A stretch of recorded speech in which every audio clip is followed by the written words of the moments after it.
Shalom, bienvenue sur la chaîne Canin. Aujourd'hui, je vais revenir sur la fameuse prophétie d'Apocalypse 17, particulièrement le passage du verset 16 au verset 18. Et je vais essayer de démontrer que non seulement nous sommes dans le temps de cette prophétie, mais que cette prophétie annonce l'avènement ou le dévoilement de l'Antéchrist. Et je vais faire le lien entre cette prophétie et la récente élection de Donald Trump.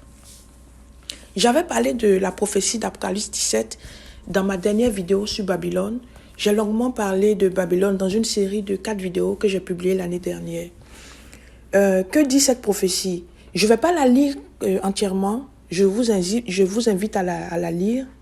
Mais je vais lire à partir du verset 15 et je vais lire la version parole de vie que j'ai trouvé un peu plus facile à comprendre par rapport à d'autres versions.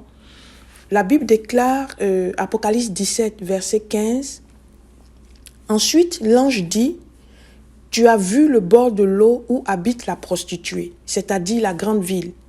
Là sont des peuples, des foules, des pays et des gens de toutes langues. Les 10 cornes que tu as vues et la bête détesteront la prostituée. Elles lui enlèveront tout ce qu'elle a et elles la mettront toute nue. Elles mangeront son corps et elles jetteront ses restes dans le feu. Oui, Dieu a mis dans leur cœur le désir de réaliser son projet. Les 10 cornes, c'est-à-dire les rois, seront d'accord entre eux pour mettre leur pouvoir au service de la bête. Cela durera jusqu'au moment où les paroles de Dieu seront réalisées. Et la femme que tu as vue, c'est la grande ville qui dirige les rois de la terre. » Ce que j'ai fait, c'est que j'ai essayé de caricaturer un peu ce verset-là. Je suis allée prendre les différentes entités dont parle ce verset et j'ai essayé de mettre en face les attributs que l'ange qui donnait la révélation à l'apôtre Jean donnait à ces entités-là dans le cadre de ce passage-là, de ce chapitre. Donc, on parle d'une bête qui a 7 têtes et 10 cornes. On parle d'une bête, de la même bête, qui est couverte de noms qui insultent Dieu. Dans d'autres versions, la Bible dit qu'elle est couverte de noms de blasphème. On parle d'une femme qui est assise sur la bête. Donc, il y a un lien très fort entre la femme et la bête. La femme est assise sur la bête et cette femme, elle tient une coupe d'actions horribles de sa vie de prostituée. Sur son front est écrit un nom mystérieux, Babylone, la grande ville. La Bible déclare que cette femme est ivre du sang des croyants. Et selon le passage, cette femme et la prostituée constituent la même entité. On parle de 10 cornes qui sont 10 rois. Donc, les 10 rois représentent les cornes de la bête qui a 7 têtes et 10 cornes. Et la prostituée, la Bible déclare clairement dans ce passage qu'il s'agit d'une grande ville qui est située au bord de l'eau. Et la Bible déclare que cette prostituée-là, elle a embobiné les rois et les peuples de la terre à se prostituer avec elle. Et elle a rendu les habitants de la terre ivres à cause de la prostitution qu'ils ont fait avec elle.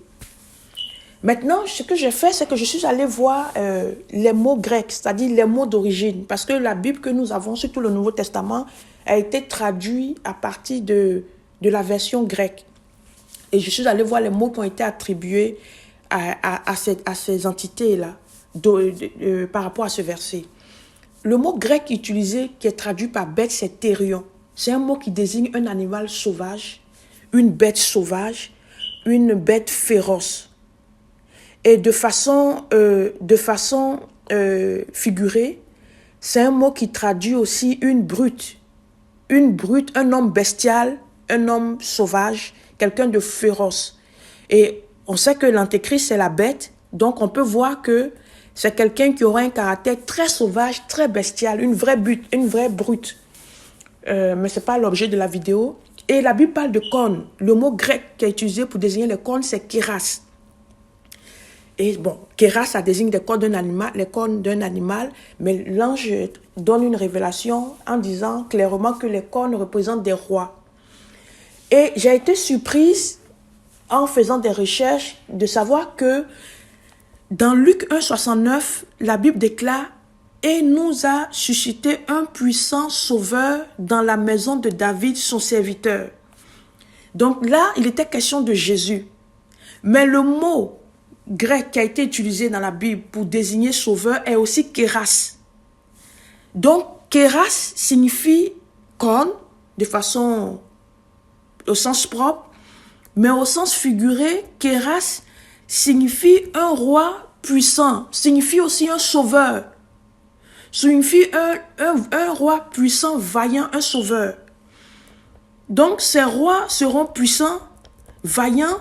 Donc, les 10 rois dont parle l'Apocalypse, si on fait un lien avec Luc 1,69, ils auront un peu une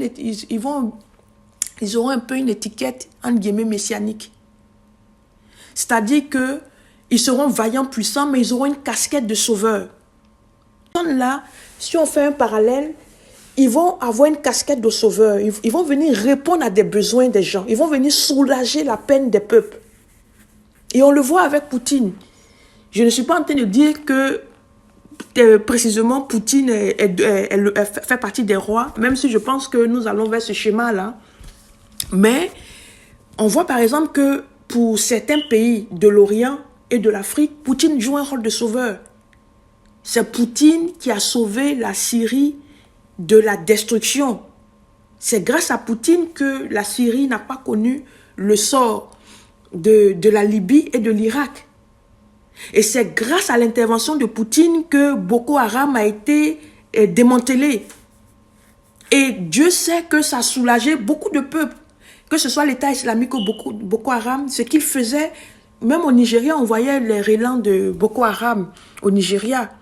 Et on voit qu'avec, par exemple, l'AES aujourd'hui, les États du Sahel, on voit que Poutine joue un rôle de sauveur. Parce que si Poutine n'était pas présent, il n'avait pas signé d'accord avec Poutine, n'avait pas de lien politique et économique avec Poutine, mais ils auraient été vitrifiés comme l'a été le président Laurent Gbagbo.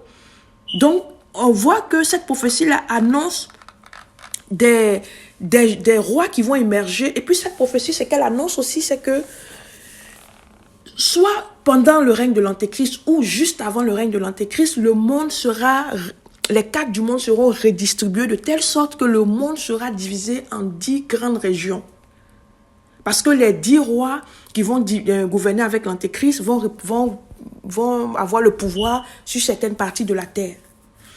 Et le mot grec qui est utilisé pour haïron la prostituée, c'est miséo, qui veut dire haïr, poursuivre avec haine, détester. Et on voit que, je vais revenir plus tard dans cette vidéo, on voit qu'il y a une sorte de guerre, de valeur, de détestation même, entre une certaine branche politique et une autre. Et le mot qui a été utilisé pour prostituée, c'est porné ou pornéo, qui au sens propre du terme signifie prostituée. Et dans ce passage, la Bible révèle que la prostituée, ça représente une grande ville qui est entourée au bord de beaucoup d'eau. Et la définition de pornée, c'est une femme qui vend son corps pour un usage sexuel ou une prostituée, une fille de joie qui se livre à la souillure pour la part du gain. Il y a une autre définition qui est biblique, qui est biblique qu'on ne trouve pas souvent dans d'autres définition mondaine, c'est toute femme satisfaite d'une relation sexuelle illicite, que ce soit pour un gain ou pour une luxure. Illicite, on s'entend en dehors du mariage. Et il y a un sens, selon le dictionnaire que j'ai consulté, il y a un sens métaphorique, au sens figuré, qui dit la prostituée représente l'idolâtre. La Babylone, c'est-à-dire Rome, le siège principal de l'idolâtrie. Rappelons que l'apôtre Jean a eu la révélation sous le règne de Domitien, empereur romain, et qu'à cette époque-là, les chrétiens appelaient Rome la grande Babylone. Et donc, cette prophétie-là, elle annonce une guerre au niveau des élites.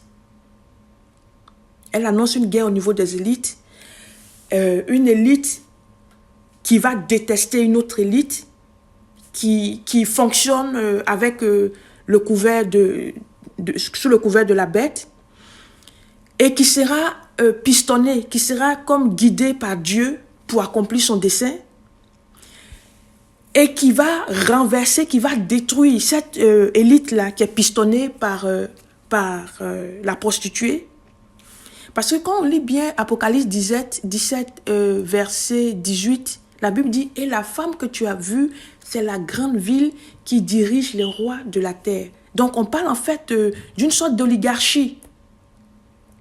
D'une sorte d'oligarchie. Il y aura un certain renversement oligarchique, mais tout ça, ça va précéder l'avènement de l'Antéchrist, parce que la Bible dit dans ce passage-là qu'ils vont donner leur pouvoir, ils vont remettre leur pouvoir au service de l'Antéchrist. Maintenant, quel est le lien entre cette prophétie et l'élection de Donald Trump, et même au niveau mondial, au niveau géopolitique? C'est que pendant la campagne de Trump contre Harris, parfois on a eu l'impression que c'était plus... en général, pendant les campagnes, le futur président dit ce qu'il va faire au niveau de l'économie, au niveau du social. Mais j'ai eu l'impression que Harris a passé tout son temps à faire une campagne pro-avortement. Ça m'a vraiment intrigué. Comme si le besoin des gens se limitait au droit d'avorter. Et je suis tombée sur une vidéo où des gens sont arrivés, c'est des chrétiens, dans une campagne de Harris, et ils ont commencé à scander « Jésus est roi ». Et elle a répondu du haut de sa chaire de campagne, là, elle a répondu « Vous êtes à la mauvaise réunion, ou même vous vous êtes trompé de réunion ». Pendant que d'un côté, on voit que Donald Trump n'a pas de problème à ce que des pasteurs viennent prier avant chaque grande campagne pour confier la rencontre à Jésus. Il est entouré de pasteurs. Voici, vous pouvez voir la vidéo où il est entouré de pasteurs qui prient pour lui. Et sur cette vidéo que je suis en train de vous présenter, c'est un discours qu'il a fait pour démonter le wokisme. Il promet de s'attaquer à la propagande LGBT, à la propagande transgenre. Il est en train même de comparer le changement de genre à de la mutilation. Dans cette vidéo-là, il est en train de dire que toutes les organisations gouvernementales et paragouvernementales qui vont faire la propagande du transgenre et du changement de genre ne recevront plus de subventions du gouvernement. On voit que pendant que Trump est en train de dire ça, on voit que l'Occident a retiré petit à petit le christianisme de leur société pour remplacer par une sorte de laïcité, mais qui a une teinte un peu luciférienne. On peut le voir aussi par rapport à ce qui s'est passé à la cérémonie d'ouverture, de clôture des Jeux Olympiques. On voit que Trump s'est entouré de gens qui sont croyants, affichés, qui sont conservateurs. Par exemple, Robert Kennedy dit qu'il va s'attaquer au lobby pharmaceutique. Donc, il y a des gens qui ont fait fortune dans ce domaine-là au détriment de la santé des gens. Lui-même, il a été beaucoup impliqué dans des cours judiciaires par rapport à des dégâts que des gens ont eus suite à la consommation ou à la prise de certains médicaments. Donc, lui, il a déjà déclaré qu'il va s'attaquer aux pesticides, il va s'attaquer à certaines politiques d'obligation vaccinale, et il va retirer le fluoride de l'eau. On voit par exemple que Elon Musk, qui est un milliardaire, qui est un ancien démocrate, tout comme Trump, et qui a fait fortune avec le système, s'est retourné contre le système. Et lui, il a été nommé dans un département qui a pour but de diminuer les dépenses de l'État. Et on voit que Elon Musk lui-même a une histoire familiale contre le wokisme. Il y a son fils qui s'est transformé en fille, qui est devenu transgenre. Et je pense que leurs relations se sont détériorées par rapport à ça. Et j'ai vu une publication où il parlait de ça. Il disait que c'est comme un virus. Et on voit que quand on regarde Elon Musk, on voit la façon dont il s'est impliqué dans la campagne de Donald Trump, dans la campagne de Trump, que ce soit financièrement, que ce soit avec son temps et tout ça. On voit qu'il y a une certaine rage, entre guillemets, d'un système. Mais ils ont fait fortune dans ce système-là. Mais à un moment donné, ils se sont retournés contre ce système à cause de l'exagération. Parce qu'au fil des années, on a vu que le côté pornéo, prenait de la place dans toutes les couches sociales par rapport aux décisions de l'État. Donc, il y a une élite qui a décidé de s'attaquer à ça. Et c'est ce qu'on est en train de voir un peu avec l'élection de Donald Trump, parce qu'on peut voir qu'en face, en Occident, par exemple, que ce soit au Canada ou en France ou dans d'autres pays de l'Europe de l'Ouest, on voit qu'ils sont en train de pousser un agenda transgenre, un agenda LGBT, les enfants de maternelle ou de première année ou deuxième année primaire, ou même du primaire en général, sont exposés à des cours d'éducation sexuelle. On voit que, j'écoutais une association là d'une femme qui est venue sur CNews se plaindre qu'à un moment donné, on demandait même aux enfants de faire des exercices après la leçon, dans des petites choses comme ça, mais qui sont assez sordides et glauques. Et on voit que on donne de l'argent, les fonds publics servent à financer des chirurgies de transition, quand dans certains pays, les soins de la vue, les soins dentaires ne sont même pas accessibles à tout le monde. Et on voit que il y a une élite qui est en train de s'insurger contre ce mouvement-là. Parce que même si elle a prospéré avec Babylone, elle n'est pas contente de la dérive. Elle n'apprécie pas, elle ne cautionne pas la dérive qui est en train de se faire au niveau de l'élite. Et on peut voir avec la Russie aussi et même certains pays de l'Orient. On voit qu'on va aller vers ça. La Bible déclare que cette élite-là va mettre à nu va mettre à nu la femme. Donc on va voir, on peut le voir avec les scandales qui sortent avec Epstein et puis Puff Daddy. Ce sont des choses qui ont été couvertes pendant des années mais qui sont exposées parce que justement mettre quelqu'un à nu, c'est l'humilier. On va voir que de plus en plus, l'élite qui a fait fortune avec le trafic sexuel, avec la pédo, avec le PPA, avec l'avilissement des peuples sur le plan sanitaire et tout ça pour faire fortune, on voit qu'il y a une élite qui va s'insurger contre cette élite-là. Et la Bible déclare dans Apocalypse 17 qu'elle sera pistonnée par Dieu parce que c'est le dessein de Dieu. Mais au final, à un moment donné, il y a 10 rois qui vont émerger, qui vont être des Kéras, donc qui vont être des rois puissants, vaillants. Poutine est la figure d'un Kéras, ça c'est indiscutable. On va voir que des rois vont émerger comme ça, des Kéras vont émerger de la sorte, et ces Kéras-là vont à un moment donné remettre leur pouvoir à la bête, qui elle sera une vraie brute, qui va souiller la terre de façon très sordide, cynique et incomparable de sa méchanceté. Donc voici un peu voici ce que j'ai à dire un peu sur la prophétie d'Apocalypse 17, notamment sur la guerre annoncée des élites avant l'avènement de l'Antéchrist. Que Dieu nous bénisse.